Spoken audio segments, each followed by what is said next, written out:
행둥이, 행순이 여러분 반갑습니다. 우리는 누구나 행복한 순간만 간직하고 싶지만 삶은 때로 감당하기 어려운 절망도 함께 안겨줍니다.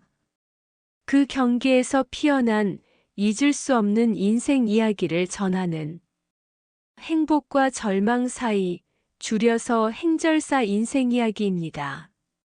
오늘은 겉으로는 평범해 보이지만 오래 닫혀있던 잠긴 방에서 시작된 충격적인 이야기를 함께 나누려 합니다.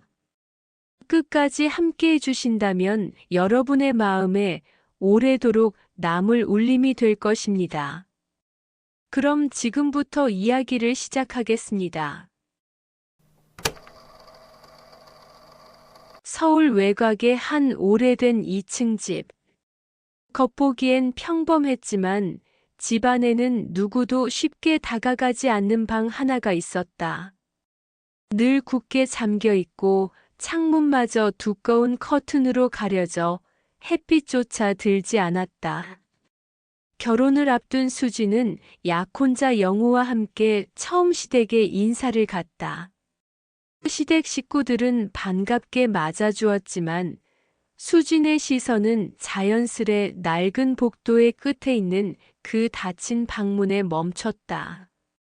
저 방은 뭐예요? 문이 잠겨 있네요. 순간 시어머니의 얼굴빛이 굳었다. 방금 전까지만 해도 웃음을 띠던 얼굴이 싸늘하게 식더니 낮게 대답했다. 쓸모없는 창고야. 신경 쓸 필요 없어. 목소리에는 단호함과 묘한 긴장이 함께 묻어 있었다. 수지는 더 묻지 못하고 고개를 끄덕였지만 설명할 수 없는 의문이 가슴에 남았다. 그날 저녁 식탁에 둘러앉아 웃음소리가 오가는 순간에도 시어머니의 눈빛 하나에 금세 공기가 얼어붙었다.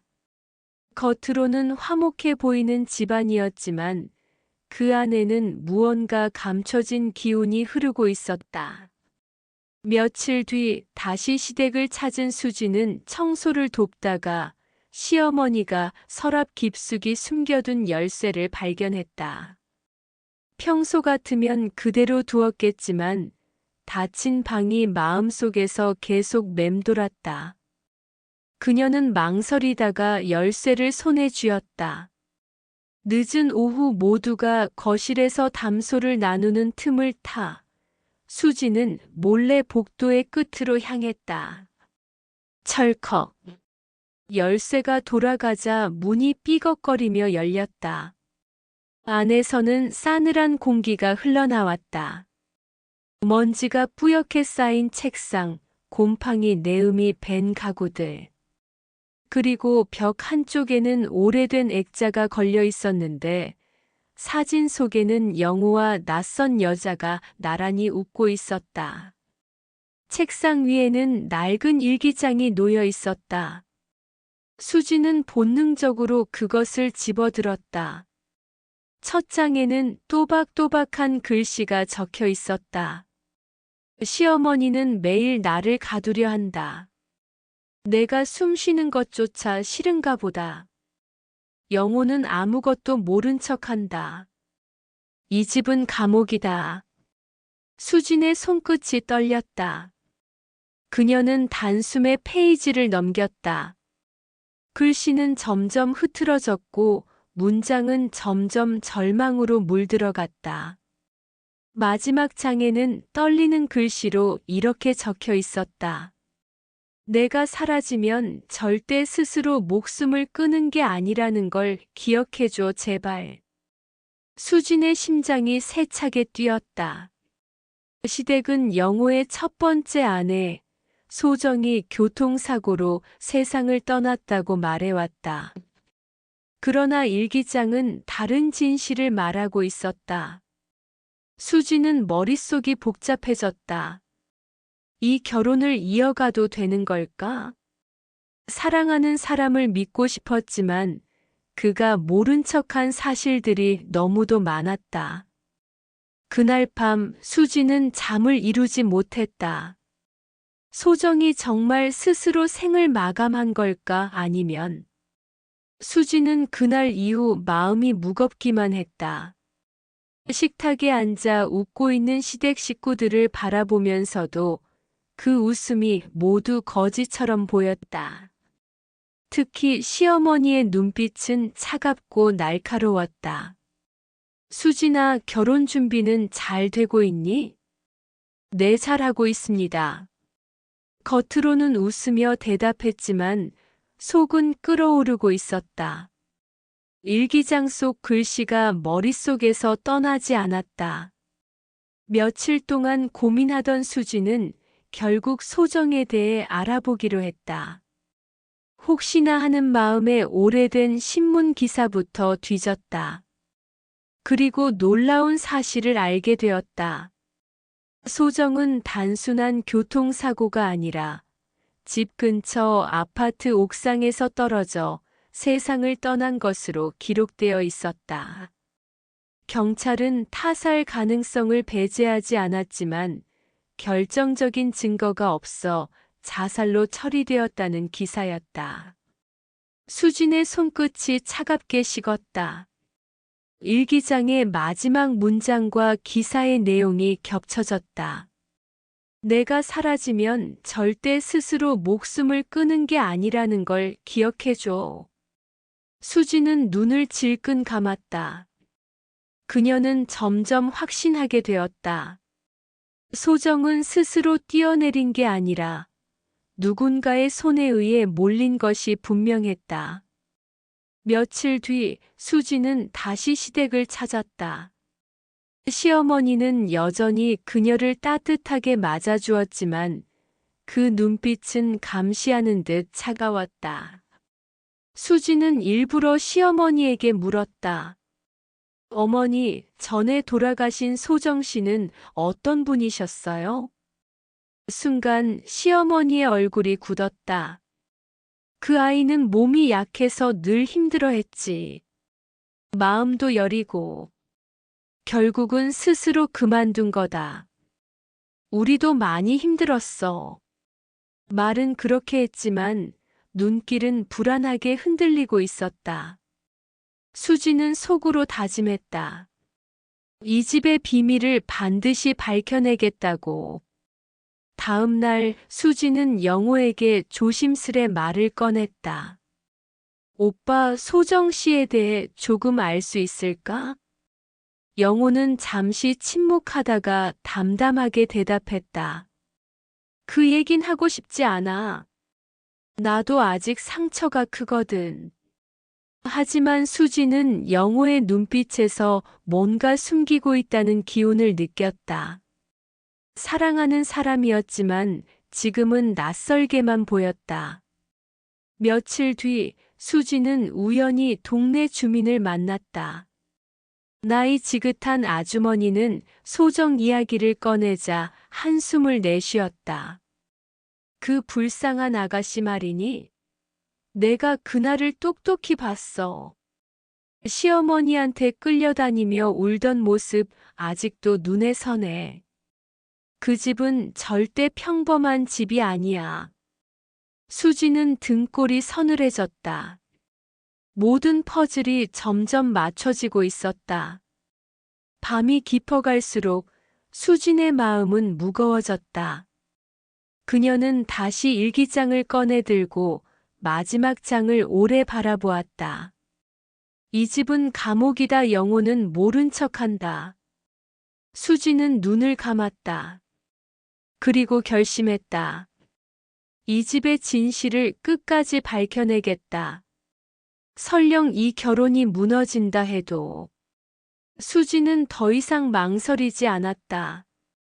이제는 감으로만 의심하는 게 아니라 직접 증거를 모아야 했다.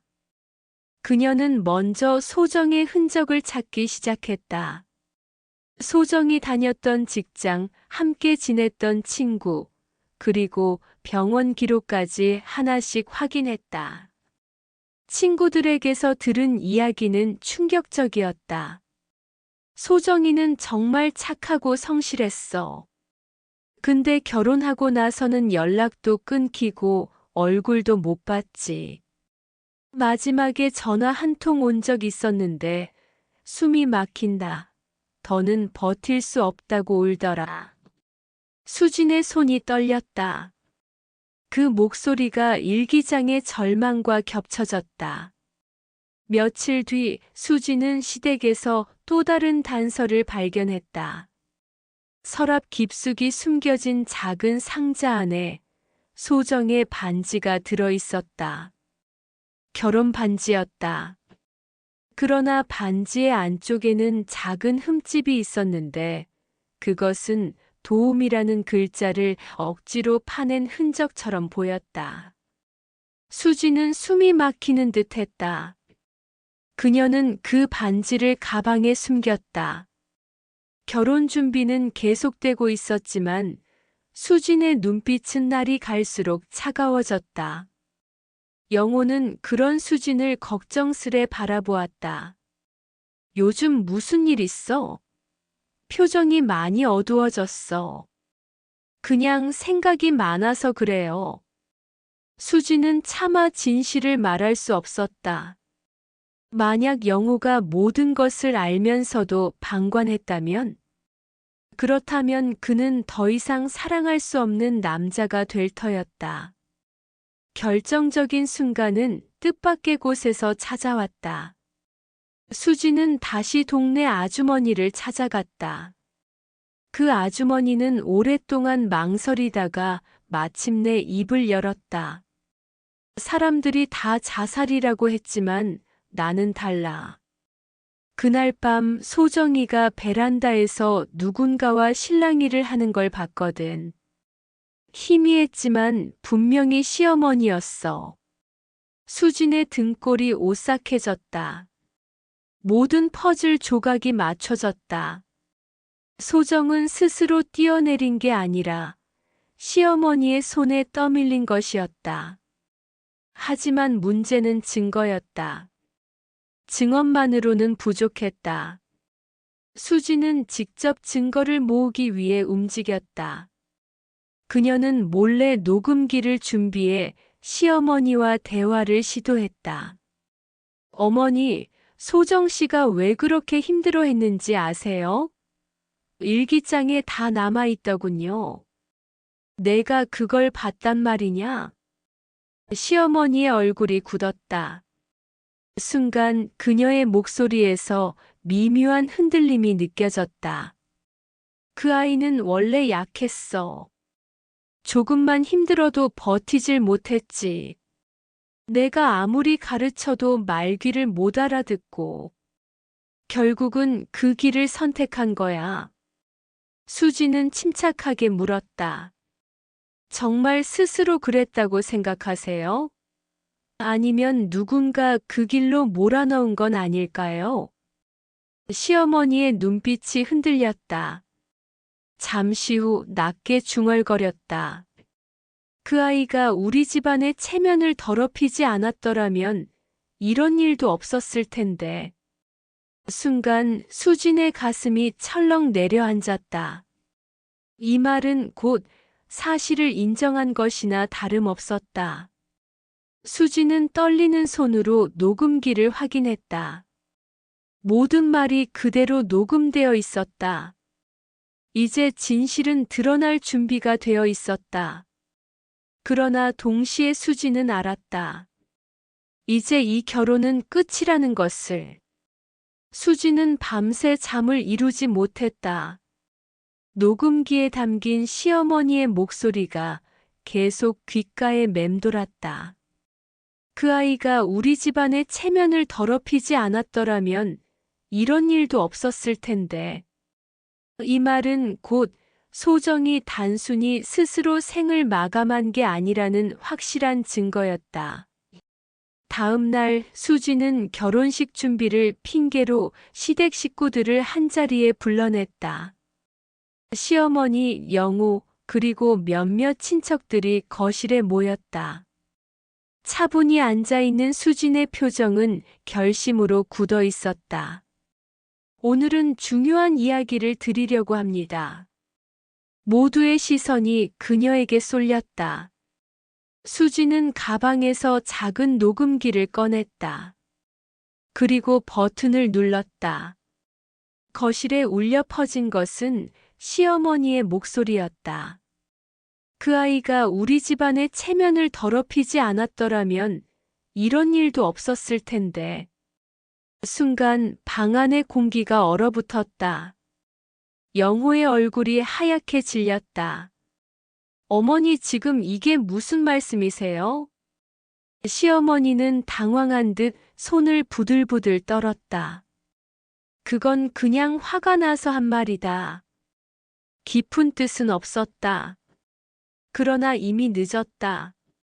모든 사람들은 진실을 직감했다. 수지는 떨리는 목소리로 말을 이었다. 소정 씨는 스스로 떠난 게 아닙니다. 이 집이, 이 가족이, 그리고 당신이 그녀를 죽음으로 몰아넣은 겁니다. 그녀는 테이블 위에 소정의 일기장과 반지를 올려놓았다. 일기장에는 절망의 기록이, 반지에는 도움이라는 새겨진 흔적이 남아 있었다. 이건 소정 씨가 남긴 마지막 증거예요. 이제 경찰에 제출할 겁니다. 영호는 얼굴을 감싸쥐고 주저앉았다. 그는 눈물을 흘리며 중얼거렸다.